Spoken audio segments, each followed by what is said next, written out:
It's hot again today. Is it almost 1 p.m. already? My meeting ran long. What should I do for lunch? I glanced up at the building in front of me. This luxury hotel. I remember having a meeting here with a client in the coffee lounge and was surprised that a cup of coffee cost $12. My name is Steven. After graduating from high school, I started working for a construction equipment rental company, and I've been in sales for 10 years now. I live with my younger sister, who is 7 years younger than me, and our mom. Our dad passed away from an illness shortly after my sister was born. Our family, being a single-parent household, wasn't exactly well off. My mom, who had been a stay-at-home mom, started working as a cashier at a supermarket. Given our situation, by the time I got to middle school, I felt the urge to get a job as soon as possible to help out my mom. When I said I wanted to start working instead of continuing my studies, my mom told me, "I've always hoped you and Jessica would at least finish high school. I've been saving up for your education since you were born, so please, graduate high school." I took her up on that offer. Lost in these memories, I found myself standing at the entrance of that luxury hotel when suddenly the automatic door burst open, and a woman in a dress nearly collided with me. Right next to us were some steps. I instinctively grabbed her hand and pulled her toward me. She managed not to fall down the steps, but one of her heels went tumbling down. "Oh, I'm sorry. Please, put your foot here." I pulled out a plastic sheet from my bag and placed it at her feet. "I'll get your heel right away," I said, heading down the steps to retrieve the fallen heel. When I came back up, the woman in the dress deeply bowed and said, "I'm so sorry. Really, I apologize." She was an elegant and beautiful woman, the light pink dress suiting her perfectly. "Oh, it's okay. Are you all right?" I grabbed your arm quite forcefully. "Did it hurt? Is there a bruise?" She gently rolled up her sleeve to show. "Oh, I knew it. It's turned red. I'm sorry. I pulled you too hard." "It's not a big deal. Please don't worry about it. It was my fault for rushing out like that," she said, bowing deeply again. "Excuse me. Just give me a moment." I moved a few meters away and made a call to my office. The CEO answered the phone immediately, so I quickly explained the situation. "Good afternoon. It's Steven. I had a little accident and accidentally bumped into someone, causing them to get injured." "Oh, Steven, is the other person okay?" "Yes. I'm planning to take them to the hospital now. Would it be okay if I return to the office a bit later?" "All right, please do that. Let me know the outcome." "Understood." With the CEO's approval, I went back to her. "I apologize for the wait. Just to be safe, let's head to the hospital. I'll come with you." "There's no need for a hospital. I'm fine. Please don't worry about it. If it swells up, it'll be a problem. Let's go." With that, the woman in the dress seemed quite embarrassed, but we both hopped into a cab and headed to the hospital. After the orthopedic examination, the doctor explained the situation carefully. The diagnosis was that there were no bone issues, just some internal bleeding. Afterwards, while waiting to pay, we sat down and chatted. "You know, I just learned for the first time, warming up a bruise after about the 4th day helps it heal faster." "I just learned that too." Seeing her smile made my heart skip a beat. "Oh, I forgot to introduce myself earlier. My name is Steven." "I am Catherine. Right, earlier, the nurse called you Catherine." Right after that, both of our stomachs growled at the same time. "Oh my, how embarrassing," she said with a flushed face. "It's getting late, isn't it?" We laughed, and when we checked the time, it was past 3 p.m. I told her I'd report to the office and then have lunch before returning. I invited Catherine out for lunch. After reintroducing ourselves, she began to share her story. Catherine is a 21-year-old college student. Turns out, her father is the CEO of the big company, Johnson Enterprises. She was certainly beautiful in her dress, and the term of president's daughter was apt. She was told there was a tea party at that hotel, but when she arrived, there was an unfamiliar man there, apparently set up for a blind date. I was surprised to hear that Catherine, still a student, was tricked by her parents into attending a blind date. Catherine, a blind date while you're still in college. Why would they do that? Well, my dad wanted a son to take over the business. But since I'm a girl, I can't be the next CEO, so he wants me to marry someone suitable to be the next CEO. Wait, marry someone to be the next CEO? When I rolled my eyes at the story, which seemed impossible to the average person like me, she continued her story with a downcast look on her face. Yes, there was talk that the son of one of our clients, a top executive, was looking for a match. It was surprising that, in this day and age, there were parents who would suggest a marriage without their child's consent. So you had an arranged date? Yes. After our parents exchanged pleasantries and brief introductions, they left, and after dinner, he suddenly mentioned he had booked a room upstairs in the hotel. I felt he was trying to take me there. What? That's outrageous. Yes, I was scared and ran away. When I hastily went outside, I bumped into you. I'm really sorry. Well, that's just rude and terrible. You must have had a tough time. Her face turned into a mix of worry and sadness. You know, I have a younger sister, about 7 years younger. If I ever told her to go on an arranged date, she'd probably slap me and tell me to get real. Hearing that, she burst into laughter. What a radiant smile she has. I felt my heart race again. Later, we exchanged contact information and parted ways. When I got home, I told my sister, Jessica, about the day's events. What? Seriously? An arranged date without even asking her? Who does that nowadays? That's unbelievable. Totally unacceptable, she said, clearly upset as if it had happened to her. The next day, I received an email saying she had been severely scolded by her parents upon her return home. After that incident, I heard that Catherine got a pretty serious talking to when she got home. Why? She didn't do anything wrong. It's absurd she got scolded. Maybe we should talk to her parents. That's just wrong. I'd like to chat with her. Maybe, it might be nosy, but perhaps we should give her some advice. Maybe it's fate that we met. While pondering this, I received a message from her, wanting to thank me. The following weekend, when she invited me for a meal and I told her it was Jessica's birthday and we were planning a big get-together at my place, she asked, would it be alright if I stopped by? So, I decided to invite Catherine over to my house. Come the weekend, she arrived at our home with some fancy sushi. Oh, you must be Catherine. I've heard about you from my brother. I'm Jessica, his sister. Oh, I'm sorry. It's so thoughtful of you, especially since we haven't even met before. It's okay. I'm the one imposing on short notice. Perhaps because they were close in age, to my surprise, they hit it off. Before long, they were calling each other Catherine and Jessie. Even though we just met, I was amazed at how quickly girls can bond. Watching the two of them, I smiled thinking they seemed as close as sisters. From then on, she started visiting my house every Sunday. One day, after about 3 months, Jessica suddenly spoke to me with a serious expression. Hey, what do you think about Catherine? What? So suddenly? I can tell. Catherine likes you. Wait a minute. Where's this coming from? Honestly, I was quite taken aback by this. Catherine was younger, and I thought of her as a sweet younger sister. But the affection I felt for her was different from what I felt for Jessica. Catherine is younger, and she's shy. You should confess to her. If her parents try to set her up again, it'll be too late. You'll definitely regret it. Jessica was right. But she's the daughter of a big company CEO. Love doesn't care about status. Encouraged by Jessica, I mustered up the courage and decided to confess on Christmas Eve. On our way back from dinner, I asked, Catherine, would you be my girlfriend? I don't want you to go through any arranged dates if you don't want to.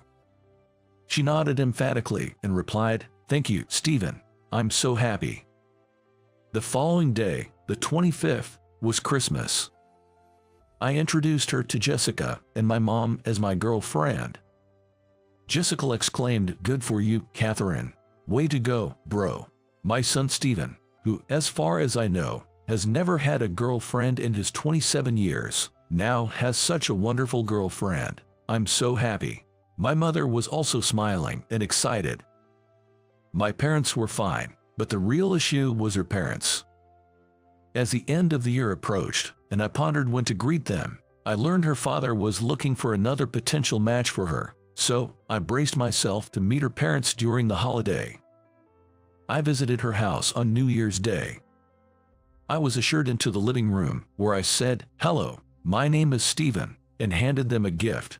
Her father gestured for me to sit on the couch, and I took a seat. "I have been dating Catherine since last month. My name is Steven. I am here today to inform and greet you about this." After saying this, I could feel sweat dripping all over, despite it being the middle of winter. Suddenly, her mother said, "Well, I'm well aware. Catherine has been visiting your home frequently since last September, and I know about your family too. Of course, I've already looked into you as well." "Mom, I didn't ask about any of that. Why did you go snooping around?" Catherine exclaimed loudly in surprise. Her mother gave Catherine a stern look. "It's only natural to be concerned about my only daughter. That's a whole different issue." Catherine seemed to bite her lip as if she had more to say. "Well, in that case, I'll skip the introductions. I'd like to continue seeing Catherine seriously. That's why I took the time to come here today." Her mother frowned slightly and said, "You're aware that Catherine is the daughter of the CEO, right? Your family is just your mother and younger sister, I believe. From a not-so-wealthy household. You didn't go to college, and you work at a pretty small company. Didn't you think you might be out of your league?" Indeed, I was at a loss for words. While I was searching for a reply, Catherine glared at her mother again. "Mom, that's incredibly rude."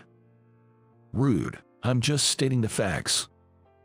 Catherine and her mother argued, while her father just watched. "Well, you're right. Since my father passed away when I was in elementary school, my mother worked part-time jobs she wasn't used to support my sister and me. I wanted to start working as soon as possible to help out, so I never considered going to college. It's also true that the company I work for is small compared to the one where her father owns." After he said this, her father chimed in. "You seem to be more than what I heard from Mr. Johnson." "Huh, Mr. Johnson? Why is my CEO's name coming out of her father's mouth?" As I wondered, the conversation continued.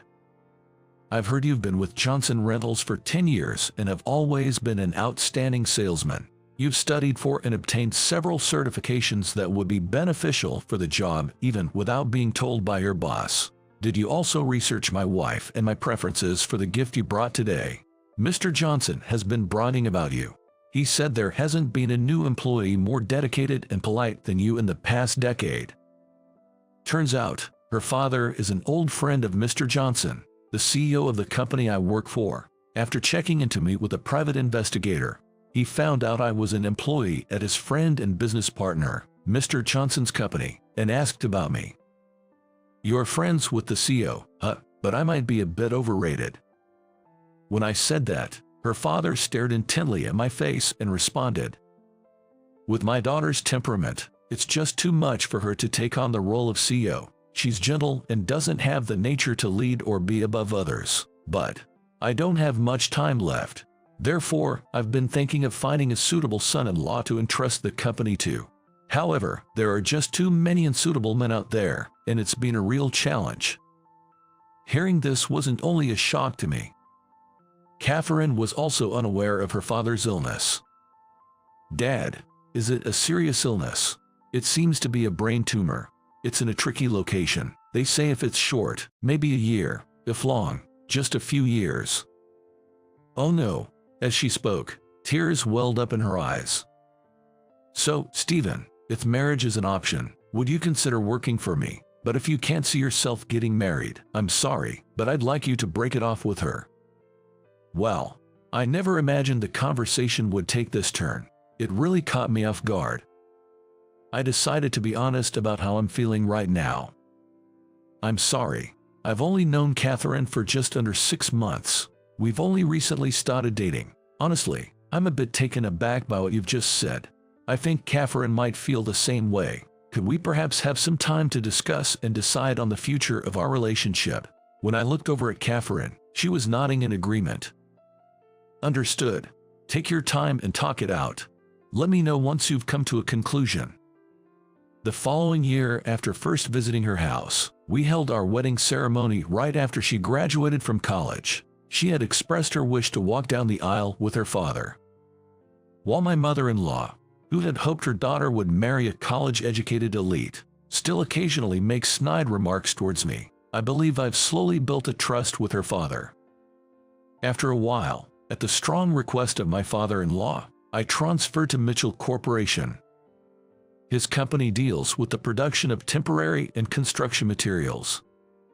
Having had prior knowledge about the products, I am currently being trained by the CEO's secretary, Karen, to learn the ropes of the secretary job. For Catherine's sake, for my mother-in-law's sake, and for the sake of the company, I truly hope my father-in-law lives a long, healthy life. With that in mind, I've been working hard every day to support and contribute to their lives and the company. Every morning from Monday to Friday, I'm swayed by packed commuter trains. Commuting by train is tough. It would probably be easier if your home was close to a starting station, or if your workplace was in the opposite direction and you could get a seat. But my commute is on one of the most congested sections in the US, comparable to some major cities. When boarding, unless the station staff pushes you in, not everyone in line can get on. Once the train starts moving, it's truly jam-packed. People are squeezed tightly from all sides, to the point where you can fall asleep standing up without falling over. You can't even read a book or look at your cell phone. It's like you're just cargo being transported. Every day, during this torturous time of waiting for the train to get to the transfer station, I felt mentally and physically drained. My name is Jake. I'm 39 years old. I'm just a regular Joe working for a small company. That day, I had once again become cargo swayed by the packed train. But something different happened that day. I noticed a woman standing in front of me, covering her mouth with a pale face. She looked like a businesswoman in her 40s, wearing a suit. I watched her anxiously, wondering if she might throw up, and she was sweating and had her eyes closed. But suddenly she leaned and collapsed onto my shoulder. Surprised, I spoke to her. "Ma'am, are you okay?" She covered her mouth with a handkerchief and said, "I'm sorry, I'm feeling sick." I quickly shouted to those seated nearby, "Excuse me, there's someone feeling unwell here. Can anyone offer their seat?" The crowd made some space, allowing us to get closer to the seats. A young woman stood up and offered her seat, saying, "Here you go." "Thank you." Supporting the unsteady woman, I led her to the seat. I had her sit down and asked, "Do you need an ambulance?" She replied, "No need for that. I just need to take some medicine and rest a bit. Thank you." She took a pill from her purse. In a split second, I took out a bottle from my bag. "It's tea, but please have some if you'd like. I haven't taken a sip yet." She hesitated for a moment, then said, "Thank you," and drank some of the tea. Later, she tried to get off at the next station. I thought it might be dangerous if she got dizzy and fell on the platform. So, I supported her and got off the train with her. Then I made her sit on a bench. When I asked her, "What will you do now?" she answered in a weak voice, "I'll rest for a while and then catch a taxi home. I'm sorry for troubling you so much." The now slightly better-looking woman bowed her head to me in gratitude. "No, please don't worry about it. I just did what anyone would do." "But you're on your way to work, right? Is your job going to be okay?" Hearing her voice filled with concern, it suddenly hit me. "Oh no, I have an important meeting first thing this morning." I quickly checked the time and realized I wouldn't make it even if I caught the next train. Oh, shoot. I need to hurry to the office. It was my fault for leaving home during a time when a single train delay would make me late. Yet, part of the reason was that I was out drinking late last night entertaining clients, not returning home until the early morning hours. I usually arrive at work half an hour earlier than everyone else arrives to clean around my desk and get ready for the start of work, but this morning the desire to sleep in just a little longer won out. Still, I was late because I was helping someone out. If I explained the situation, they'd probably understand. That's what I was hoping. Anyway, I better get going then. With that, I started to move away from the woman. However, she said, "Wait, please. I'm sorry, but could I get your contact information to thank you later?" "No need for that. There's no need to go out of your way." I waved my hand dismissively in front of my face. "But," she started to say just as the next train pulled into the platform. I need to go. Take care." With that, I hopped onto the train through its open doors. When I arrived at the office, the meeting had already begun. "Good morning. Sorry I'm late." "You're late, Jake. What were you doing?" But the manager, Roger, didn't believe me. "I'm sorry, there was someone on the train who fainted. I was helping her out, and it made me late." I recounted the events exactly as they happened. But Roger didn't believe me. "Don't lie. Even if you pretend to be the good guy, there's no proof. If the train was delayed, there'd be a delay notice. But helping someone, there's no way to prove you really did that. Without proof, I can't trust you." "Come on. How could I possibly have proof?" "Figures. Coming up with such an obvious lie. You really are a simple thinker, aren't you? Drop out." He began berating me. "I can't believe you'd come up with something like that. Trying to play hero. A guy like you. It doesn't suit you at all. Why can't you understand that?" "Yes, I dropped out of high school and started working in a factory, then switched to this company 3 years ago." From Roger's point of view, a graduate of a prestigious university, I was probably nothing more than a lowly worker. But the reason I dropped out was due to family circumstances. It felt unfair to be ridiculed for helping someone. While I enjoy my job, I've always hated Roger, who constantly looked down on me.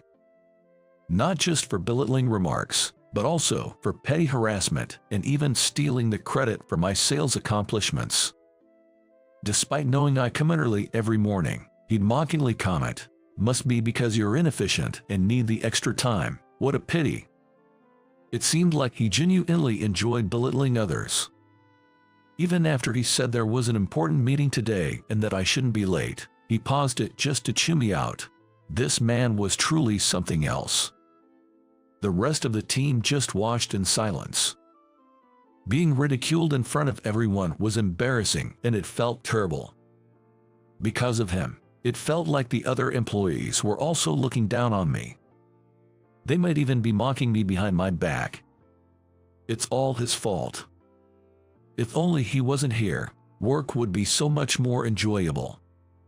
That's what I always thought. 10 days later, the company hosted its anniversary party. This party is held every 5 years. Everyone from the CEO down to the employees has to attend. Plus, married attendees are required to bring their partners. Some even bring their fiancés or significant others. I heard through the grapevine that those with small children are allowed to bring them as well. As part of the company's benefits, it's an opportunity for families to enjoy a nice meal together.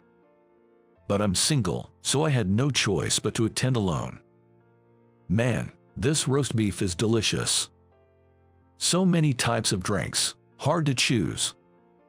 The food's great, and drinks are all you can have, so I'm content. The venue is a hotel banquet hall, stocked with fancy champagnes and wines. Wonder what I should eat next. Maybe I'll go for some shrimp. As I was getting food from the serving tray, someone called out from behind. "Aunt Jake, here by herself." I recognized the voice, and turning around, there was that annoying Roger. He was accompanied by his wife and college-going daughter. Both his wife and daughter are quite attractive, always a point of pride for him. Thank you for always taking care of my husband. His wife bowed slightly in gratitude, and I nodded back. Oh, the pleasure is mine. Figures you'd be here alone. No woman would want to settle with someone like you, especially not with your dead-end job and your always broke self. Oh, come on. Hearing Roger's words, instead of reprimanding him, his wife and daughter burst into laughter. Like father, like daughter, I guess. No matter how beautiful, I wouldn't envy a man married to a woman who mocks others like that. Even if such a woman proposed, I'd decline. Just then, a woman's voice came from behind me. I'm his partner, is there a problem? Turning around, there stood the woman I had helped on the train just 10 days ago. I was stunned. I hadn't even gotten her name then, so I didn't know what to say. Then Roger looked at her and said, "Wait, Susan. Seems he knew her. Susan is with him. What's going on?" Roger looked shocked. But the woman, now known as Susan, didn't respond. Instead, she took my hand and pulled me aside. "We need to talk. Can we step out for a moment?" We left the banquet hall and sat on a sofa in the lobby. "I'm sorry for butting in like that. It must have been a surprise, but I just couldn't stand hearing what he was saying about you," she said, looking genuinely concerned. "You're Susan, right? What brings you here?" When I asked, she smiled and said, "I used to be married to the CEO of this company. We divorced 3 years ago, but now I work as an accountant here." The CEO's ex-wife. I had no idea. I'd heard rumors that the CEO was divorced and single. "Really? I'm sorry for suddenly claiming to be your partner." "No, you actually saved me. Thank you." Remembering Roger's shocked face earlier, I felt a weight lifted. "Thank you for helping me the other day." We bowed to each other, expressing our gratitude. "So, would you like to continue as my partner for the rest of the party?" "Really? Are you sure?" "Sure, if you're okay with it. Consider it a thank you for the other day." "Oh, right. I haven't asked for your name yet." "It's Jake. My name is Jake." "Well, Jake, nice to meet you." She stood up and intertwined her arm with mine. We then made our way back to the party. From that point on, we behaved as if we were a couple. I overheard my boss saying loudly, "I can't believe someone like him is dating an elite woman like Susan. Unbelievable." At that moment, a colleague from my department approached. "How did you and Susan meet, Jake?" I was at a loss for words. Susan then quickly spoke up. "When I felt sick on the train, Jake, who happened to be in the same car, helped me out." "Wait, was that the story behind why you were late the other day?" So it was true. The colleague mentioned this while sneaking glances at Roger, who was a little ways off. It seemed Roger had heard and looked quite uncomfortable. Of course, I wouldn't lie about being late. "Jake, you were late because of me. I didn't know. I'm sorry." "No, it's okay. Don't worry about it." After that, Susan and I chatted about various things. We found out that both of us read the financial newspapers and had a lively discussion on the topic. After the party ended, we went to a small get-together, just the two of us. We shared more personal stories there. I grew up in a single-parent household, and my mother fell ill when I was in middle school. I had to drop out and have been struggling financially ever since. When I told her this, Susan was very sympathetic.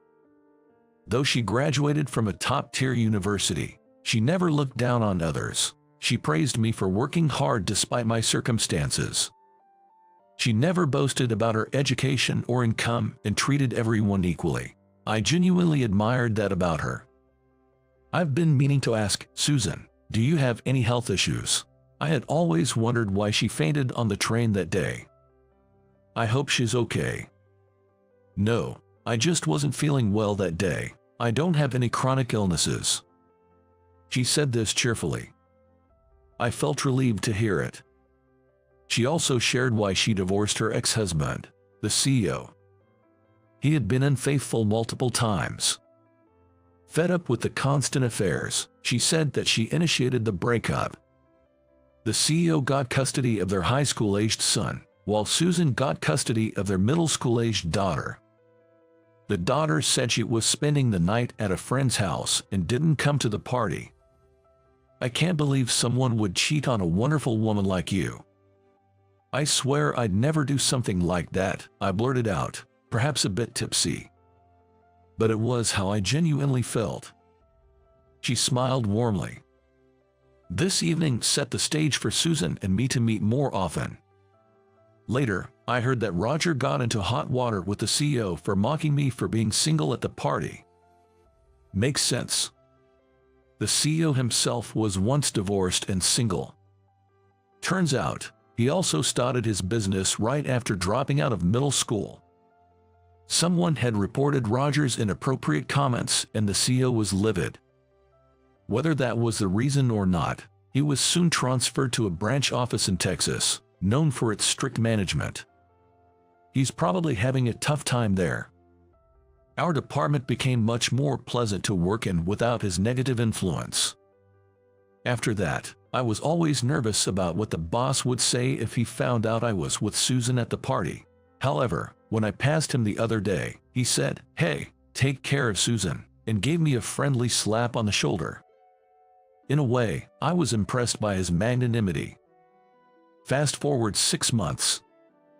I mustered up the courage to ask Susan out formally, and to my delight, she happily agreed. She introduced me to her middle school-aged daughter, who turned out to be such a well-behaved, cheerful girl, and she was supportive of our relationship.